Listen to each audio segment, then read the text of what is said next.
Hello guys, welcome back to public bits of humanities. अभी हम 11th class की NCERT polity का second chapter कर रहे हैं। अब ये सेकंड चैप्टर क्यों कर रहे हैं? क्योंकि हमें फर्स्ट चैप्टर ऑलरेडी कर चुका है, तो पहले आप वो जाकर देखो, तभी आप ये चैप्टर समझ पाओगे। अब मैं आपसे ये क्यों कह रही हूँ कि तभी आप ये समझ पाओगे, क्योंकि इस चैप्टर का जो नाम है वो है rights in the Indian constitution. And what is first chapter all about? First chapter is all about Indian Constitution. So you have to understand the basics of Indian Constitution.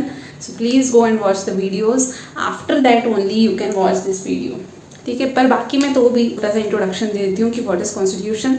तो constitution is a document, is a law book which contains various sets of rules and regulations, articles, schedules which helps the government in making the laws. ठीक है, ऐसा एक document होता है, एक ऐसी मोटी सी लॉ बुक होती है इंडियन कॉन्स्टिट्यूशन, जिसमें बहुत सारे रूल्स लिखे, रेगुलेशंस लिखे हैं, लॉज लिखे हैं, आर्टिकल्स लिखे हैं, शेड्यूल्स लिखे हैं, और उन्हीं बेसिस पे गवर्नमेंट जो है अपनी पॉलिसीज़ बनाती है। क्यों बनाती है? For the welfare of the society. तो इंडियन सिटीज़न का जो वेलफेयर है वो गवर्नमेंट का फर्स्ट मोटिव होता है। ठीक है, अब देखो, ये जो राइट्स इन द कॉन्स्टिट्यूशन जो है, ये इंडियन कॉन्स्टिट्यूशन का एक पार्ट है। अब एक पार्ट है मतलब कितने टोटल पार्ट है इंडियन कॉन्स्टिट्यूशन में? तो इंडियन कॉन्स्टिट्यूशन में टोटल 25 पार्ट्स है। इंडियन कॉन्स्टिट्यूशन में टोटल 25 पार्ट्स है, पर अगर आप नंबरिंग पे जाओगे तो लास्ट जो पार्ट है उसका नंबर है जैसे ऐसे 1 2 3 4 5 6 ऐसे ऐसे करते हुए लास्ट जो पार्ट है उसका नंबर 22 है। अब आप बोलोगे कि 22 जब लास्ट पार्ट है तो 25 टोटल पार्ट्स कैसे हुए? मैं आपको बताती हूँ। ये 4 है, 4 के बाद 5 नहीं आया है, 4 के बाद आया है 4A। ऐसे ही 9 के बाद जो है यहाँ पे जो 9 है उसका 9A और फिर 9B आया है। तो ऐसे 22, 23, 24, 25 total 25 parts are there in the Indian constitution. While the part 4A deals with fundamental duties, part 9A deals with municipalities and part 9B deals with cooperative society। ठीक है, अभी आपका ये कंसर्न नहीं है कि ये कितने पार्ट्स हैं और कितने कौन से पार्ट में क्या क्या चीज़ें हैं। आपका कंसर्न ये है कि जो पार्ट 3 है अपने इंडियन कॉन्स्टिट्यूशन का, वो किस चीज़ से डील करता है। तो fundamental rights are mentioned in the part 3 of the Indian constitution. Fundamental rights यहीं पर ही मेंशन है, तो आपको पार्ट 3 याद रखना था। ठीक है, अब आती है बात कि राइट्स लिखा है यहाँ पर, राइट्स। अब राइट्स क्या होते हैं? ऑर्डिनरी राइट्स भी होते हैं और फंडामेंटल राइट्स भी होते हैं। देखो, 2 टाइप के हैं।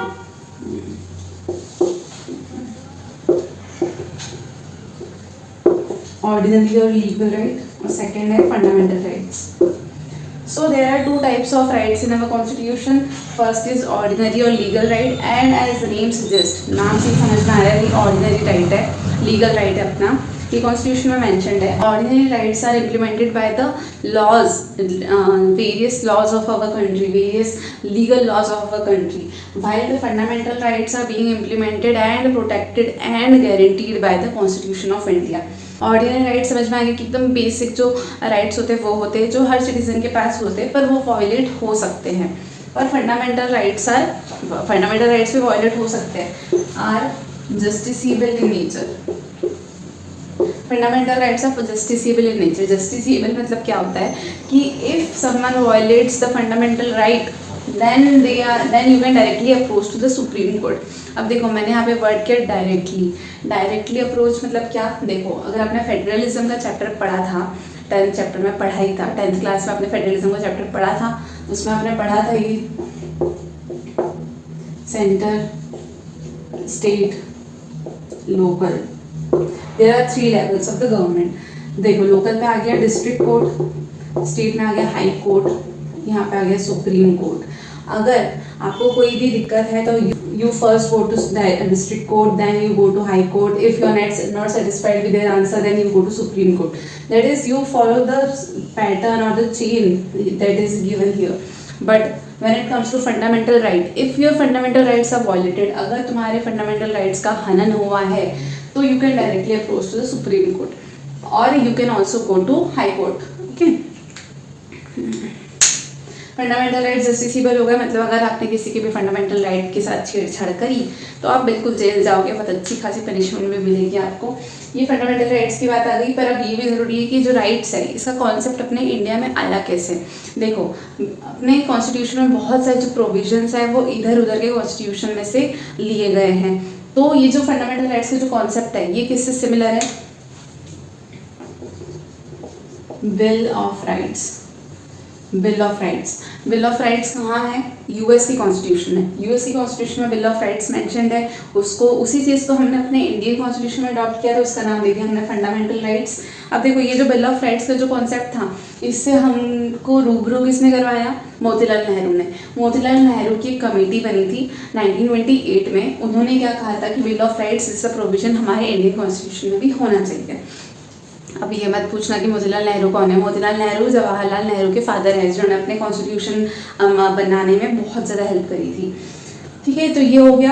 अब आपको इसका पुराना कॉन्सेप्ट समझ में आ गया। अब फंडामेंटल राइट्स पर अगर हम आते हैं तो फंडामेंटल राइट्स कितने होते हैं तो ये हम डिस्कस कर लेते हैं। देखो, ये जो पार्ट्स है, पार्ट 3 में फंडामेंटल राइट मेंशन है, पर हर पार्ट के अंदर आर्टिकल्स भी होते हैं।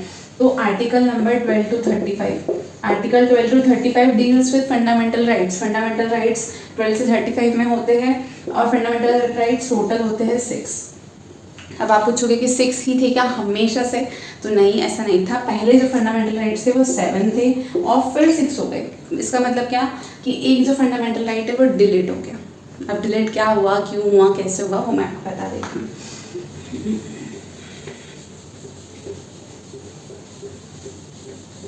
फंडामेंटल राइट देखो 6 है। फर्स्ट जो है राइट टू इक्वालिटी, ठीक है, राइट टू इक्वालिटी। सेकंड है राइट टू फ्रीडम।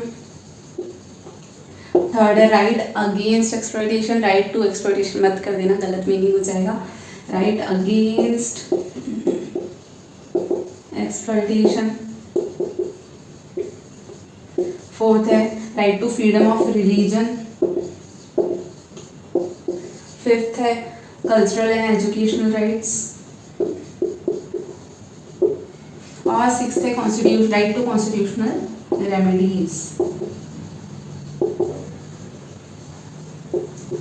तो ये हमारे पास 6 राइट्स आ गए। अब ये 6 के 6 जो राइट्स है वो कोई ना कोई आर्टिकल के होंगे, कोई ना कोई आर्टिकल से रिलेटेड है। तो ये देखो, अब मैंने आपको बताया था 12 to 35 आर्टिकल जो है वो फंडामेंटल राइट्स से डील करता है। पर याद रखना कि आपको अभी इस चैप्टर में जो डील कर रहे हैं वो 14 से 32 है। क्यों? 12 का आपको बेसिक बता देती हूँ कि 12th वाला जो है वो डेफिनेशन ऑफ स्टेट से डील करता है। 13th जो है वो फंडामेंटल राइट और लॉज का रिलेशन से ही डील करता है। पर अभी जो आएगा 14 से 32 को हमने इन्हीं आर्टिकल्स में, राइट्स में बांट रखा है। Article number right to equality जो है उसके अंदर मेंशन किया आर्टिकल 14 टू लेकर 18, 14 to 18। यहाँ पर आएगा right to freedom 19 to 22, right against exploitation 23 से 24, right to freedom of religion 25 to 28, cultural and educational rights 29 to 30 and constitutional remedies ये 32। अब आप ये देखो 14 से 18 के बाद 19 से 22 आया, 22 के बाद 23, 24, 25, 28, 28 के बाद 29, 30 के बाद 32 कैसा आया? 30 के बाद 32 ऐसा है ना कि यहाँ पर जो राइट था ना बीच में वो डिलीट कर दिया है। अभी हमने बोला था राइट टू टोटल 7 थे, तो 1 right has been deleted. Which is that right? Right to property, article number 31। Right to property has been deleted from the fundamental right and has been made as a legal right। अब देखो fundamental right से delete करने का reason क्या था? देखो ये logical ही नहीं था कि हम इसे फंडामेंटल राइट बना दे अभी इस पोजीशन में जब हमारी कंट्री डेवलपिंग स्टेज में है।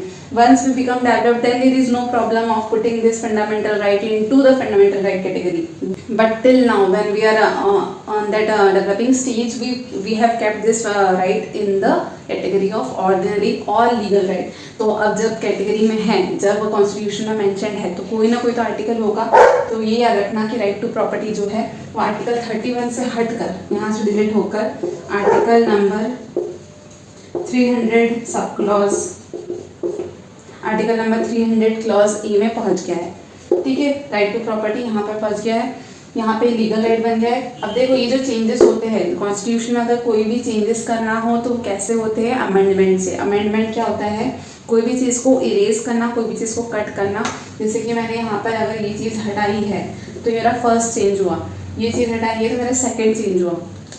ऐसे ही जो ये राइट टू प्रॉपर्टी वाली जो चीज़ थी वो 44th नंबर का चेंज था, तो ये राइट टू प्रॉपर्टी जो है वो 44th कॉन्स्टिट्यूशनल अमेंडमेंट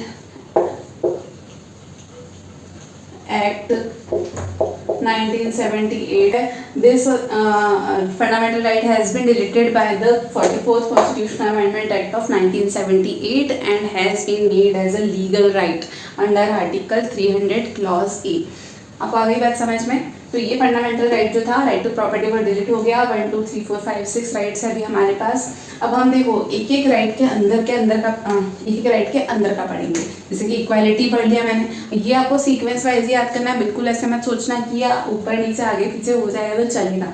ये सब आपको एकदम ही सेम सीक्वेंस में याद करना है, इनके आर्टिकल नंबर भी याद करने हैं। कैसे करना है वो सब मैं आपको हेल्प कर दूंगी, क्योंकि अभी जो आगे के जो लेक्चर आएंगे उसमें हमें क्या करना है। यहाँ पे तो मैंने ऐसे लिख दिया आर्टिकल 14 to 18, 19 to 22, पर अब हम पढ़ेंगे 14, 15, 16, 17, 18 ऐसे करके पूरा 32 तक पढ़ेंगे।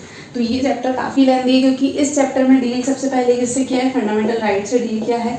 इसी चैप्टर में फिर फंडामेंटल ड्यूटीज़ भी है, इसी चैप्टर में डीपीएसपी भी है जो होता है directive principle of state policy, और इसी चैप्टर के लास्ट में है basic structure of the constitution.